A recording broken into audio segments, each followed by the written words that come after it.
પપ્પા, મેં તમને સ્પષ્ટ કહેલું કે જો છોકરો મને પસંદ નહીં આવે તો હું ઇનકાર કરીશ. તમે બારોબાર નક્કી કરી આવ્યા. બેટા પણ તે છોકરો જોયો જ ક્યાં છે? પૂરેપૂરો 32 લક્ષણો છે. જોજે, હવે ના ન કહેતી. હા, પણ એ છોકરો છે કોણ? રાજાનો કુંવર હોય તો પણ મને ન ખપે. અરે પણ જે ગેરસમજ ઊભી થઈ છે, જો આપણે એને સમજાવીશું તો એ જરૂર માની જશે. મને છોકરાની ચિંતા નથી, છોકરાના વડીલની ફિકર છે.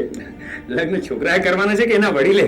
અરે છોકરાનો દાદો ફાફડા ઇન્ટરનેશનલ નો માલિક છે, પ્રેમકુમાર. એ જ બેટા, એ જ.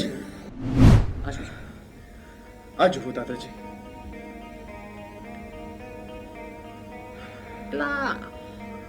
આ તારા પાડોશમાં રહેતી પેલી અનાથ છોકરીનો ફોટો તો નથી? હા, હવે એ તમારા ઘરમાં રહેશે. જો મારા ઘરમાં તે તું શું મારા ઘરને અનાથ આશ્રમ સમજે છે? દાદાજી, હું તેને પ્રેમ કરું છું. તારી ડાઘડી તો ચસ્કી નથી ગઈ ને? ક્યાં રાજા ભોજ અને ક્યાં ગંગા તેલણ? અરે ક્યાં તું અને ક્યાં ગમાર ને અભણ છોકરી? દીકરા, તમારા બંનેનો મન મેળ જામે જ નહીં. દાદાજી, મેળ તો મનના હોય છે, અને મારું અને વીજળીનું મન જન્મો જન્મથી મળેલ છે. નહીં પ્રેમલા, તારા લગ્ન એ છોકરી સાથે થશે જે તારી બાજુમાં શોભે એવી હોય. પણ દાદાજી, વીજળી રૂપનો કટકો છે અને તે મારી પડખે શોભે તેવી છે, અને તે રાંધણ, ભરત ગૂંથણ, શિવણ, તે બધા ઘરકામમાં એકદમ હોશિયાર છે. તે કોડા તારે કન્યા જોઈએ છે કે કામવાળી? હા, જો આ બધી વાતો 17મી સદીમાં સારી લાગતી હતી અને એ વખતે બધા સાંભળતા. હવે આપણે 21મી સદી તરફ આગળ વધી રહ્યા. દીકરા, આ બધું ન ચાલે, સમજો ને? જો દીકરા, આ કેમ લાગે છે? જોજો.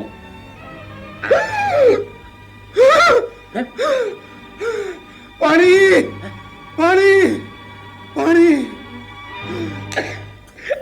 અરે આ શું કરી રહ્યા છો? અરે મધુ કાકા, આ શું કરી રહ્યા છો તમે? શું થયું? શું પણ? સફળ કુમાર, શું વાત કરું તમને? મારું તો જીવતર ધૂળ ધાણી કરી નાખ્યું. કેમ? પેલો ગાય જેવો પેમલો મને આખલાની જેમ શિંગડા ભરાવે. શું કરું? મધુ કાકા, પ્રેમકુમાર જેવો માણસ પણ જો તમને શિંગડા ભેરવી શકે તો કાલે ઉઠીને એક સામાન્ય ચા વાળો પણ તમારી સામે ફૂંફાડા મારી શકે. હા, 2 દિવસની ચાના પૈસા માટે આજ જ સવારે આમના મોઢે ખરી ખોટી થોપી ગયો છે. લે, કેમ નહીં આપ્યા પૈસા મધુ કાકા? કેમ નહીં આપ્યા? પણ પૈસાનું તો રવા દો. ક્યાંથી આપશે પૈસા? બધા પૈસા તો રેસમાં હારી આવે છે. ઓ મધુ કાકા, કેટલી વાર મેં તમને કહ્યું છે, મહેરબાની કરીને તમે આ રેસ રમવાનું છોડી દો. ક્યાંથી છોડે? અરે 50 વાર સોગંદ લીધા અને 50 વાર તોડ્યા. ઓહો, પેલો પિન્ટો બ્રધર જેવો માણસ પણ શરાબની લત છોડી શકે તો તમે રેસની લત ન છોડી શકો? સારું, તમે મને એ કહો કે છેલ્લા તમે સોગંદ ક્યારે ખાધા હતા કે તમે રેસ નહીં રમો? છેલ્લા હું કહું છું. વીજળીના લગ્ન જ્યારે પેલા ડોસા સાથે નક્કી કરતા સમયે એના પાસેથી 30,000 રૂપિયા લીધા ને ત્યારે જ. હા, એટલે ત્યારે તમે સોગંદ ખાધા હતા કે કોઈ દિવસ રેસ નહીં રમો. પછી શું થયું? પછી ઓફિસે ગયો કામ પર. પછી ત્યાં જઈને છાપું ખોલ્યું. પછી બધા સોગંદ તૂટી ગયા. એ કેવી રીતે? અરે છાપું ખોલ્યું અને છાપાની અંદર રેસની કોલમ વાંચી.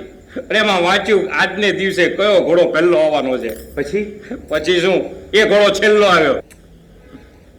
મધુ કાકા, તમે કાલથી છાપું વાંચવાનું બંધ કરો.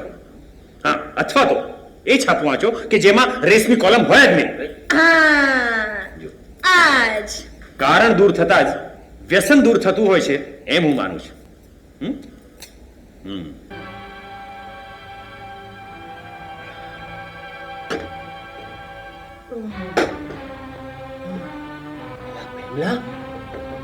તો આમ અચાનક પાણી કેમ થઈ ગયું? દાદાજી, આ છોકરી જોડે હું પાણી ના શકું. કેમ? આ છોકરીને તો ઓળખે છે? હા. તો પછી તને લગ્ન કરવાનો વાંધો શું છે?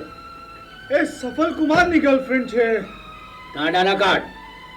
તારા લગ્ન થશે તો આ છોકરી જોડે થશે, નહીતર લલ્લો કાબો તારો ઇન્ટરવ્યુ લેવા નહીં બેસે.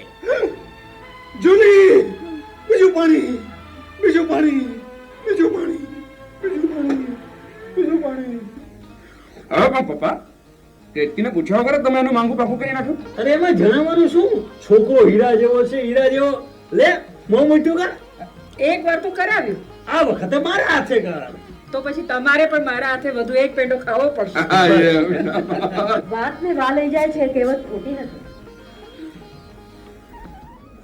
અમે જો હમણાં જ નક્કી કર્યું અને તમે પેંડા વેચવાનું પણ શરૂ કરી દીધું પપ્પા. શું? અમે બંને લગ્ન કરવાનું નક્કી કર્યું છે.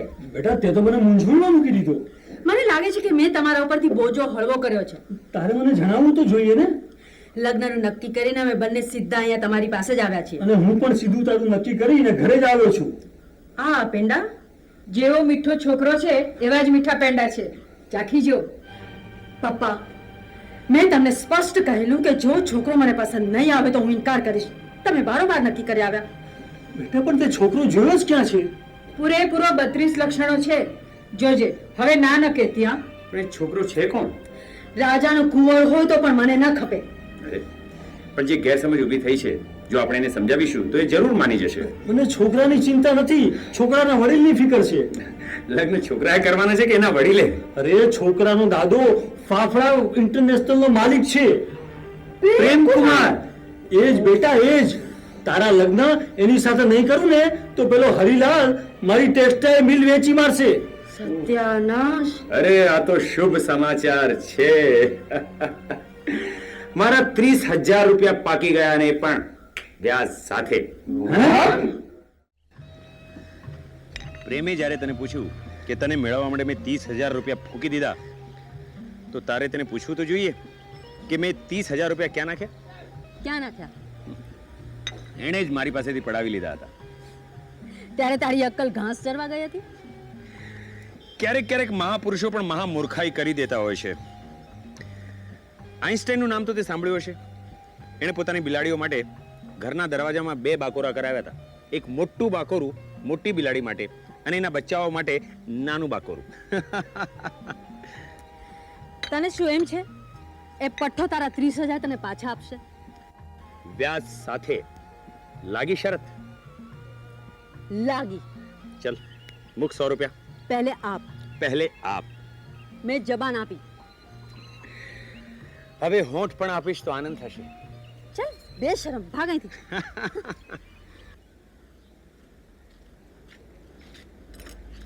એ ક્યારે ગયા? કલાક એક થયો હશે. કેમ? અંદર આવો તો વિગતે વાત કરું.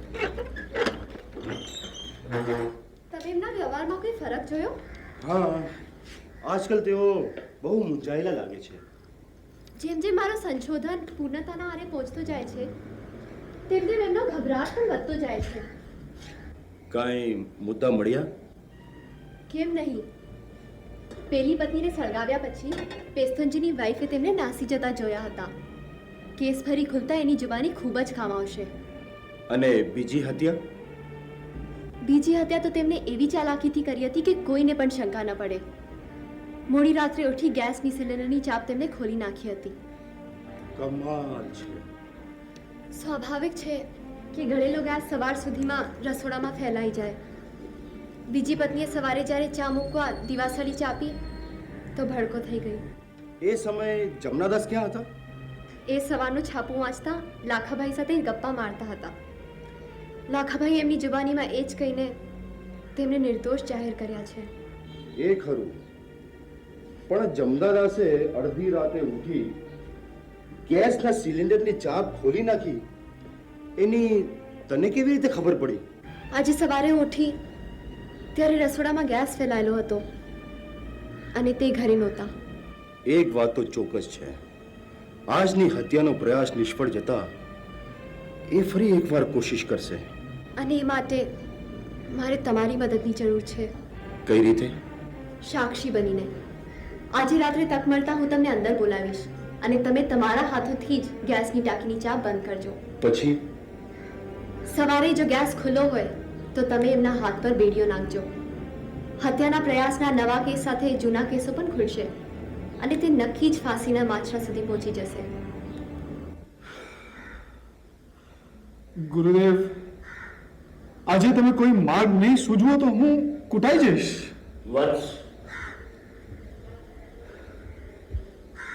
હજી તારા લગ્ન નથી થયા? લગ્ન પહેલા જ હું કૂટાઈ જઈશ. તારી સમસ્યા નોકરી છે કે છોકરી? નોકરીમાં છોકરી અને છોકરીમાં નોકરી. કોયલો પૂછે છે. ના ના ગુરુદેવ,